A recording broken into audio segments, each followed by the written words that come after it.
Olá, esse vídeo trata da ideia de técnica do Heidegger. Martin Heidegger, é um filósofo que ele foi professor e no período do Terceiro Reich ele se torna reitor da Universidade de Munique, se não me engano, na Alemanha. Ele é um dos filósofos que existe uma controvérsia, até porque na hora que eu explicar você vai entender a teoria com a ideia do nazismo. Ele era um reitor nazista, tá? E ele é muito preocupado com a existência. Ele vai procurar o sentido do ser, ele vai questionar qual é o sentido do existir. E, por incrível que pareça, ele é professor, né? Ele foi professor da Hannah Arendt, que é uma grande filósofa, que debate exatamente todo um grande mal, né? Quem quiser ver, existe um vídeo dela aí, vê que você vai ver que não tem nada a ver com o nazismo. Olha a cara do Heidegger.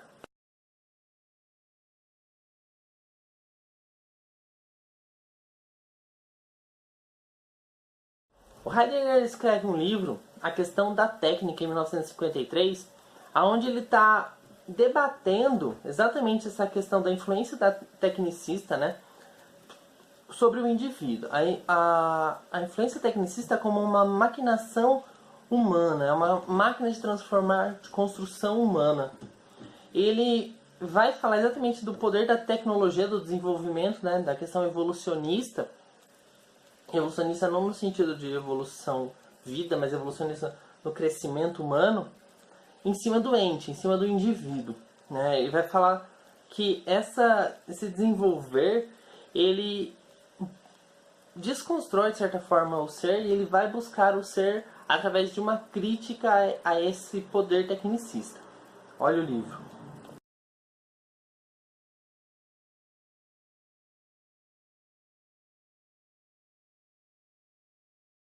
Como primeiro passo para a gente entender, né, esse processo da técnica do Heidegger, a gente vai avaliar, assim como ele faz, a questão da palavra técnica. A palavra técnica ela tem uma origem na palavra grega tekne. Eu vou pôr ela para vocês primeiro.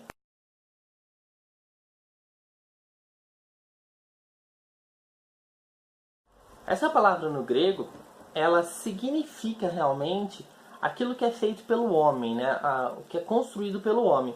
No sentido do que é produzido pelo homem, a técnica de produção do homem. Mas do mesmo jeito que ele significa técnica, a técnica também significa arte, porque a arte também era utilizado, né? A técnica era utilizado pelos gregos também como arte, porque a arte também é algo produzido pelo homem, algo desenvolvido a partir de uma técnica pelo homem. Então existe uma controvérsia entre a técnica tecnológica de dominação e de colocar um cabresto no indivíduo e a arte que possui esse poder, né, de desenvolvimento crítico que também pode ser debatido a partir lá de uma indústria cultural do Adorno e do Horkheim, que aí, quem quiser ver o vídeo para entender o que eu estou falando, vai lá. Então ele vai falar isso, né, essa comparação, e ele vai também comparar a técnica atual com a técnica da antiguidade. Se você pegar, segundo ele, né, como os indivíduos lá na antiguidade, Grécia, Roma, utilizavam a técnica, ele vai dizer que para eles existia uma certa forma de acordo, né, de uma obediência à natureza, porque eles viviam junto com ela. Eles não destruíam a natureza para construir o mundo deles, né? Eles conviviam, de certa forma, em paz com a natureza, coisa que a gente não faz de forma alguma. Então, a técnica para eles era muito diferente da técnica para nós hoje. E aí, o que ele vai fazer? Constrói essa ideia, entende-se o que é a técnica para ele. Então, a técnica é a manipulação das coisas pelo homem. E aí, ele vai fazer uma crítica metafísica. Vou pôr aí, ó.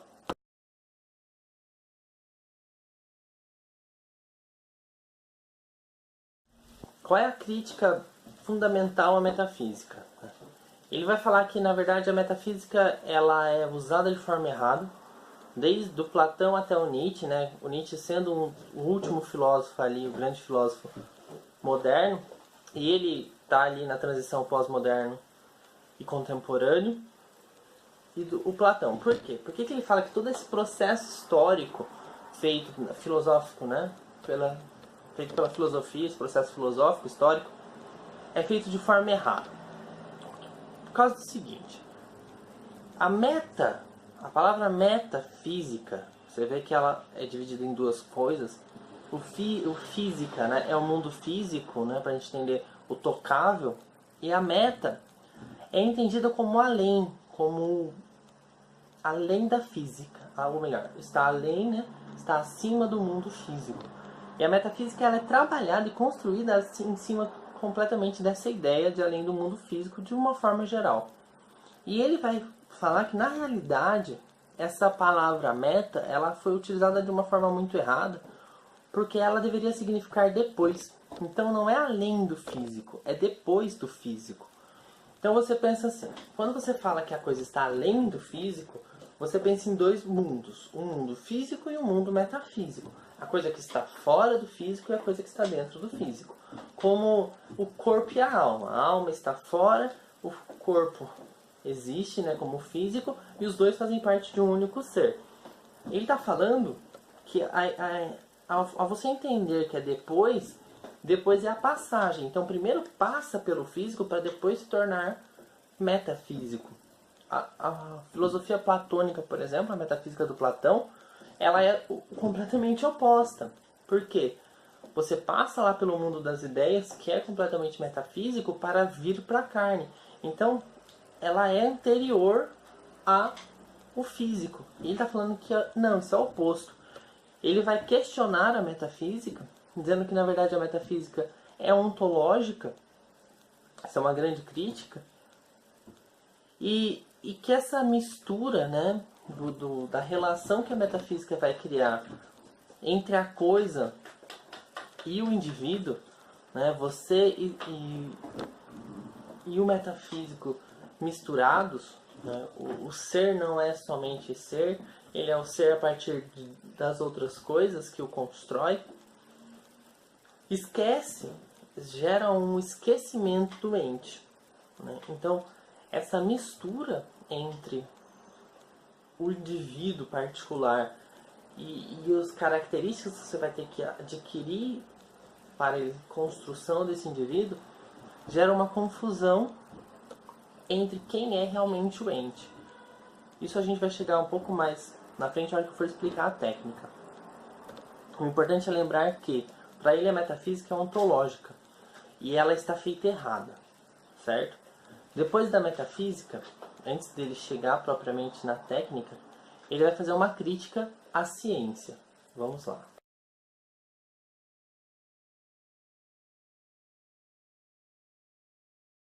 Qual é a crítica do Heidegger à ciência? Para ele, a ciência ela não é exatamente, propriamente, um conhecimento.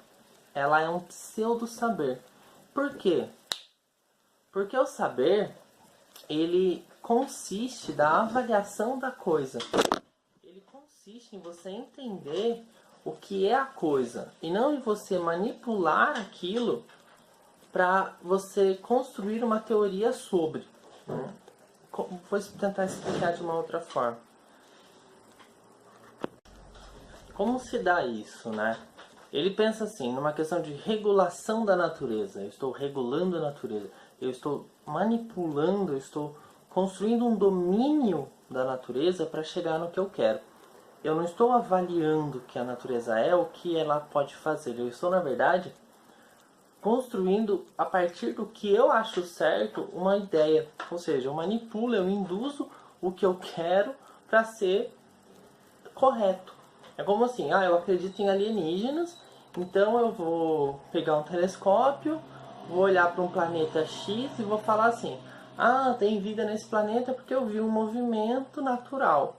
O que é um movimento natural? Eu estou vendo como se a gente olhasse para a Terra e você vê lá que tem uma cidade, que tem uma construção, que tem um satélite. Eu vi um satélite, eu vi... Entendeu? É um controle teórico que na verdade não existe. Claro que eu estou viajando no meu exemplo para torná-lo um exagero para você compreender, mas a ideia é essa, ok? E aí o que ele faz? Aí ele vai mostrar a influência da técnica no indivíduo. Vamos por aqui.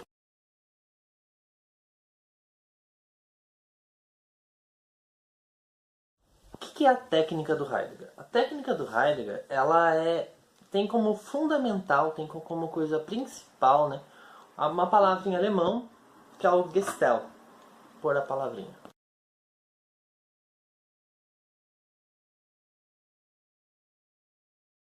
O que essa palavra significa? Essa palavra significa provocação, né? No sentido do que? Do sujeito que provoca. Então ele está falando que o homem, né, como ser condutor da técnica, ele é o ser que busca o provocar das coisas. Em que sentido, né? No sentido de que ele está pensando que o homem chegou num momento, né, da evolução humana, dessa evolução, que não é bem uma evolução, aonde a gente passou a não ver mais o ente, né, não ver mais o que a coisa é. A gente olha o que ela é no sentido material, pensando no que ela pode ser. Por exemplo, você olha a árvore, você não olha a árvore como a árvore é, você olha a árvore como uma madeira que pode ser diversas coisas utilizadas, porque ele é um objeto que pode ser algo. A mesma coisa acontece com o indivíduo humano. Vou colocar uma frase do livro dele para ajudar a gente a entender isso.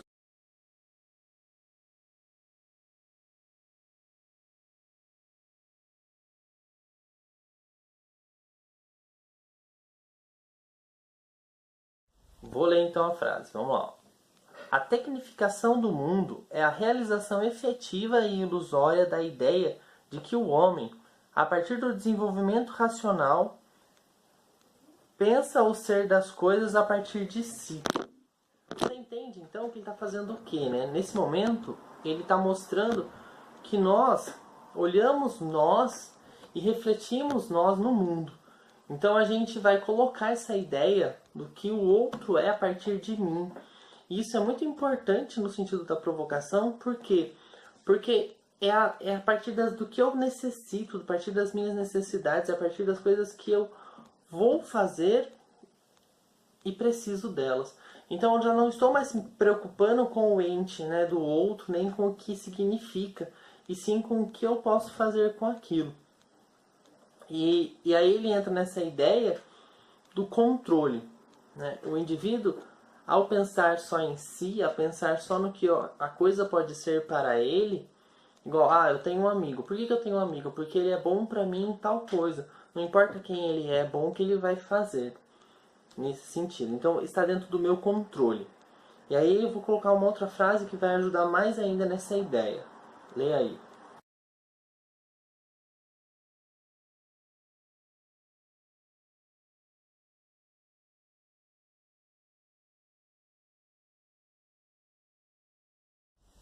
Vamos lá. Essa frase fala assim então. O homem permanece condenado à vontade do cultivo do que é calculável, ignorando a ameaça de destruição do mundo exterior e interior. O que ele está dizendo com isso? Ele está exatamente com essa ideia que o indivíduo, né, ele quer ter um controle do mundo, que é a mesma crítica que ele faz com a ciência, né? A ciência, ela quer ter controle das coisas, então ela manipula a natureza para ser o que ela quer que seja. Quer dizer, eu quero ter um controle sobre o mundo, então o que eu faço? Eu faço todo um caminho, faço toda uma movimentação para aquilo ser algo para mim. Eu não me importo com o que vai acontecer com aquilo. Por que ele está falando do mundo exterior, do mundo interior, né? Eu não estou mais me preocupando com o que vai acontecer com as coisas. Por exemplo, o cara é útil para mim até esse momento. Quando ele não for mais, eu descarto. Eu não me preocupo com o que aquela pessoa vai sentir. Eu não me preocupo mais com quem eu sou. Eu me preocupo com o que eu tenho, com o que eu posso fazer, né? E aí ele vai colocar uma outra palavra em alemão também, obviamente, que se torna o caminho para se afastar da técnica, que é esta.